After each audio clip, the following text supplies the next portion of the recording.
오늘 본문에는 이스라엘이 온 민족적 의식을 치르는 장면이 기록되어 있습니다.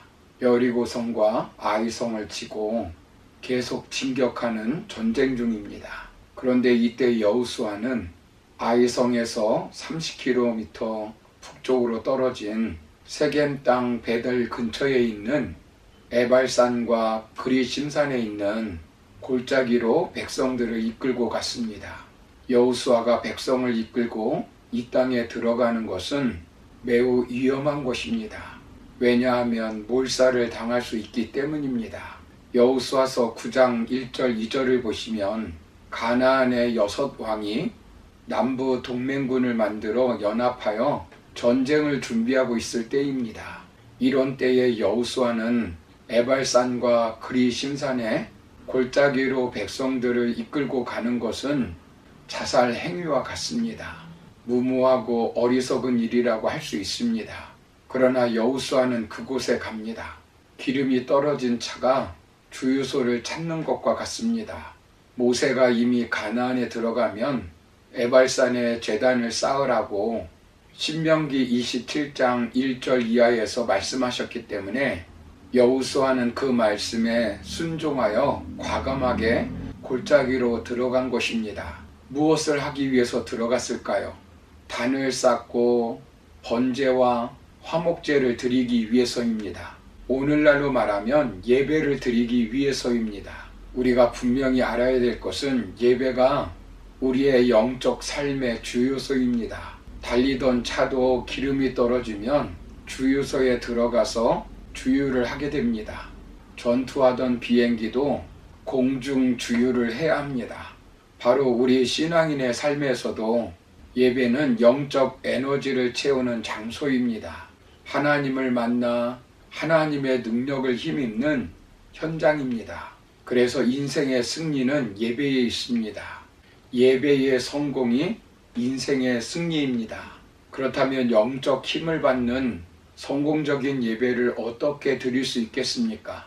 먼저는 제단 중심의 예배, 즉 예수 그리스도를 중심으로 하는 예배를 드려야 합니다. 제사를 드리기 위해서 여호수아가 위험을 무릅쓰고 협곡에 들어가서 처음 한 것이 무엇입니까?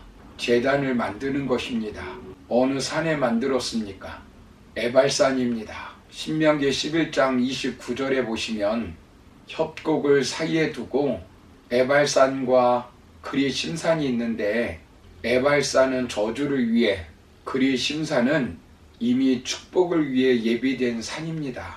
그런데 에발산에 제단을 쌓았습니다. 왜 저주의 산인 에발산에 단을 쌓으라는 것입니까?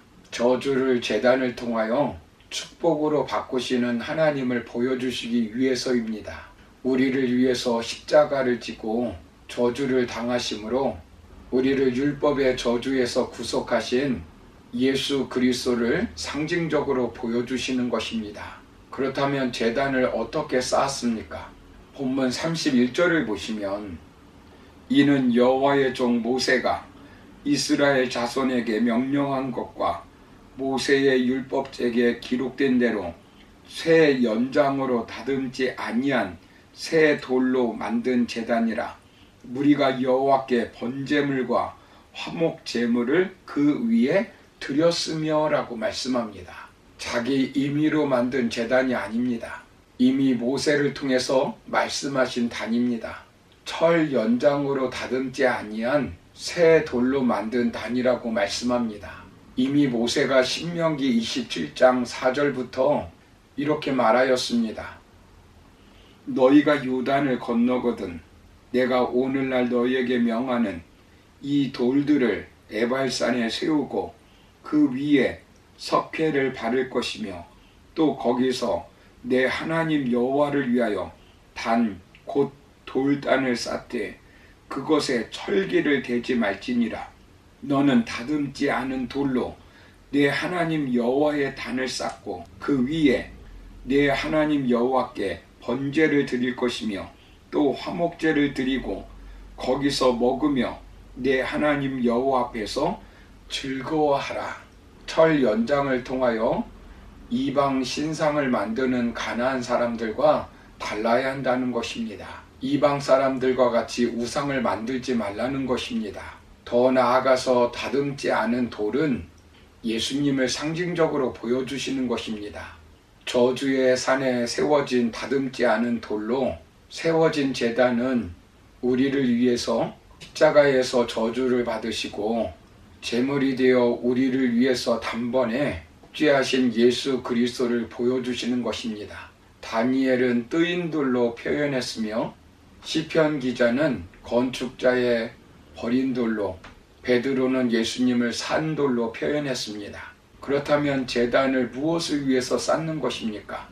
번제와 화목제를 드리기 위해서입니다. 번제는 속죄함을 받기 위해서 짐승을 다 불태워 드리는 제사로 하나님께 대한 전적 헌신을 목적으로 드리는 제사입니다.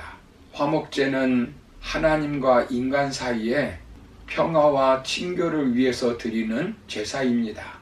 예수님께서 우리를 위해 단번에 속죄 제물이 되셨고 우리를 위해서 화목 제물로 바쳐졌습니다. 그렇다면 제사는 누구에게 드리는 것입니까?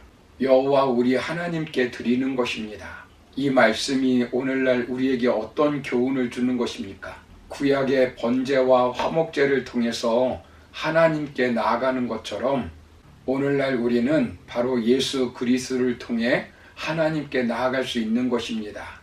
우리가 예배에 나와서 항상 만나야 될 분이 우리를 위해서 단번에 십자가에서 번제와 화목제로 드리신 예수 그리스도이십니다. 예수님을 통해서 하나님께 나아가고 예수님을 통해서 기도하는 것입니다. 이 땅의 삶은 영적 전쟁터입니다. 믿음의 사람들이 쉽게 살 수 있는 곳이 아닙니다.